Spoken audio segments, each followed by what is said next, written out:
All right, today we're going to roll and stretch the piriformis. Piriformis is a hip external rotator, so it pulls away here. One of the most common problems that this creates is sciatica. Sciatica is obviously inflammation of the sciatic nerve. So if you have any overall just deep hip pain, it's probably piriformis. It sits in the back here underneath all of the glutes, so it's a little bit harder to get to. Again, you're going to be prone to this. Of course, sitting is always a big one. One of the big ones you see with that is if you're at your desk and you cross your legs. The second you cross your legs, you're putting a lot of pressure into that piriformis there. So it's very common at the desk, especially then if you go home and sit maybe in a certain way on the couch. You're going to tend to favor that side. So let's roll and stretch that and figure out how we can relieve that pain. All right, so we're going to go over 2 ways today. If you're a little bit more mobile and you get up and down from the ground, we're going to show that version. If you're a little bit harder getting up and down from the ground, not as mobile, and you're having this problem, then we're going to do a way you can do it in a seated position. So let's first start with using a foam roller. Condensed foam, a basic foam roller, is what you're going to want to use. A rumble roller, it's too much. You're not really getting to the problem. It's not really going to work. So with the foam roller, I see people doing this incorrect all the time. If we're doing our right piriformis, our right ankle is going to be on our left knee. We're then leaning to the right side. I see very often people doing the opposite, away. You know why? Because this hurts doing it this way. So very often, you subconsciously, you don't even realize you're trying to move away from it. Remember, it sits underneath some other muscle groups, so it may take a little time when you really start to feel that intensity. Another muscle that's constantly overlooked because, I don't feel anything, so I'll move on. We want to stop, really hold that position. We can stay in this here. We can also go down. Again, really trying to feel that. So say you feel any kind of radiating pain after you've kind of found that, that's a clear indicator that that area is tight. Again, I'll say it 1,000 times, this rolling back and forth is okay, you're doing something, but you're really not getting to the knot. You're just kind of rolling over it quickly. Holding is uncomfortable. This is why you see everyone doing this. Find that spot and hold it there. It's going to stay pretty intense, and it kind of gets worse. Then you'll kind of start to feel it getting better. So we've been breathing, always breathing, relaxing. Remember, right ankle on left knee, right side. Let's get it from the front here. On the hand, or to the elbow is fine too.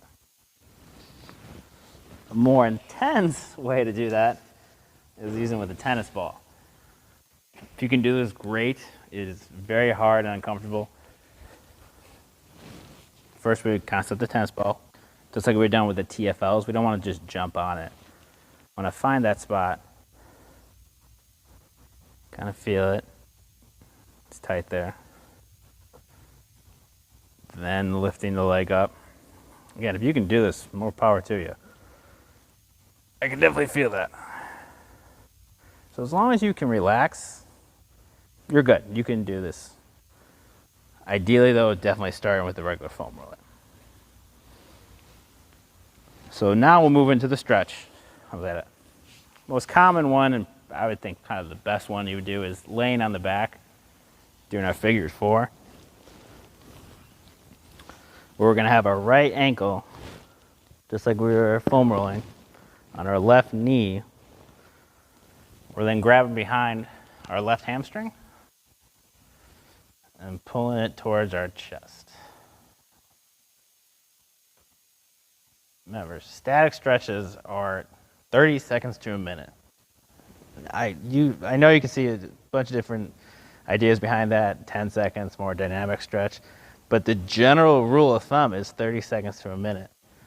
That's going to be the best for most people. All right, we can do a harder version of that. Harder version here would be right leg up in a 90 degree. Then taking this left hip over.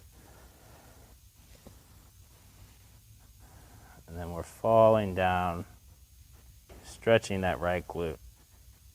Just like, when you stretch like hamstrings and you're reaching, we don't want to just be shrugging to roll over it. That's not, you're defeating the purpose. You're just causing other problems when you do that. Chest up high, not shrugging, falling down into it.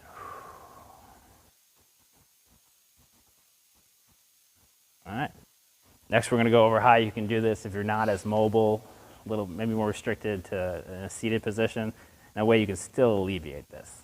So let's do that next. All right, next we're going to do it if you're not able to get on the ground, you're not as mobile. I have plenty of older clients and elderly that can't get up and down, so this is how we alleviate at least something to kind of take away that pain, especially because you're sitting all the time.